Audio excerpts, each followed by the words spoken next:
गांव में शादी चल रही होती है। वाह, मजा आ गया फूफा जी। शादी में क्या खाना बना है? बाराती तो उंगलियां चाटते रह जाएंगे। हाँ, तुमने सही कहा। पनीर की सब्जी का तो कोई जवाब ही नहीं। दूसरी तरफ पंडित जी फेरों की तैयारी कर रहे होते हैं कि तभी वहाँ एक चुड़ैल आ जाती है। अरे मर गया रे, ये चुड़ैल यहाँ क्या कर रही है? अरे दिवाकर जी, ये आपकी कौन सी रिश्तेदार है? अरे मुझे क्या पता, क्या भाग्यवान, कहीं ये तुम्हारे मायके से तो नहीं आई है?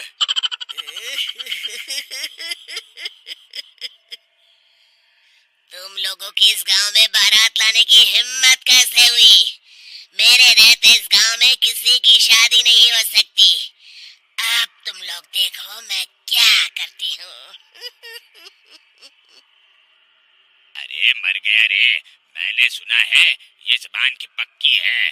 भागो रे भागो, वरना ये चुड़ैल किसी को नहीं छोड़ेगी। हाँ, तुम सही कहते हो मोहन भाई। यहाँ से भाग लेने में ही हम सबकी भलाई है।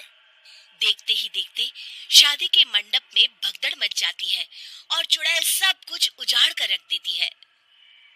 फिर एक दिन मोहन की शादी तय हो जाती है। अरे भाई, अगले हफ्ते मेरी शादी तय हो गई है, लेकिन इस चुड़ैल की दहशत के मारे तो मेरे हाथ पैर कांप रहे हैं। अरे मोहन, तुम्हारा दिमाग तो खराब नहीं हो गया? तुम अपने साथ साथ हम सब गांव वालों को भी बलि का बकरा बनाना चाहते हो?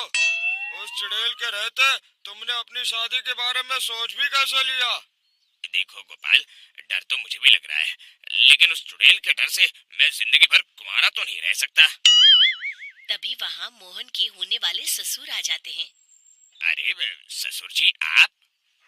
देखो, अब तक मैं तुम्हारा ससुर बना नहीं हूँ और शायद बनूंगा भी नहीं। ये आप क्या कह रहे हैं? मैंने तो शादी का कोड भी सिलवा लिया है। मैं अपनी बेटी की शादी किसी अच्छे गांव में कराना चाहता हूँ। तुम्हारा गांव तो भूतिया गांव है। मैं तो क्या, अब तो कोई भी अपनी लड़की इस गांव वालों को नहीं देगा। इस तरह चुड़ैल के डर से उस गांव में किसी की भी शादी नहीं हो पाती। फिर एक दिन गांव के जमींदार अपनी बेटी की शादी करने का विचार करते हैं, लेकिन चुड़ैल के डर से उनकी भी हिम्मत जवाब दे देती है। अगर मेरी बेटी की शादी तय समय से नहीं हुई तो मेरी नाक कट जाएगी। मुझे कुछ करना ही होगा। एक सलाहकार के कहने पर जमींदार काशी से एक बहुत ही नामी तांत्रिक को अपने घर बुलवाते हैं, जो भूत चुड़ैल को पकड़ने में माहिर माना जाता था। जमींदार साहब, आप चिंता मत करिए। इस गांव की सीमा में प्रवेश करते ही मुझे उस चुड़ैल के बारे में सब पता चल गया था। आप उसे जल्दी से जल्दी कैद कर लीजिए ताकि मैं अपनी बेटी की शादी कर सकूं। जब वो चुड़ैल एक इंसान थी, तब ठीक उसकी शादी करने वाले दिन ही उसकी और उसके होने वाले पति की एक दुर्घटना में मौत हो गई थी। उसका होने वाला पति आज भी भूत बनकर जंगल में भटकता है। इसलिए जब तक चुड़ैल की शादी नहीं हो जाएगी, वो किसी और की भी शादी नहीं होने देगी। ये आप क्या कह रहे हैं? अगर वो भूत भी हमारे गांव में आ गया तब हमारा क्या होगा? ये आदमी बीच में बहुत बोलता है, इसे बाहर निकालो। उसके बाद तांत्रिक बताते हैं कि अगर उस भूत के साथ चुड़ैल की शादी करा दी जाए तो वो चुड़ैल हमेशा हमेशा के लिए उस गांव को छोड़कर चली जाएगी। जमींदार साहब, आप अपनी बेटी की शादी की तैयारी शुरू कर दीजिए। मैं कुछ गांव वालों को अपने साथ लेकर उस भूत को ढूंढने जंगल की ओर जाता हूँ। इस तरह जमींदार निश्चित होकर अपनी बेटी की शादी करवाने लगते हैं, लेकिन तभी वहाँ चुड़ैल आ जाती है। मैंने तुम गांव वालों को समझाया था ना कि इस गांव में कभी कोई शादी नहीं करेगा। लगता है तुम लोग मुझे हल्के में ले रहे हो। चुड़ैल जमींदार की बेटी को उठा लेती है।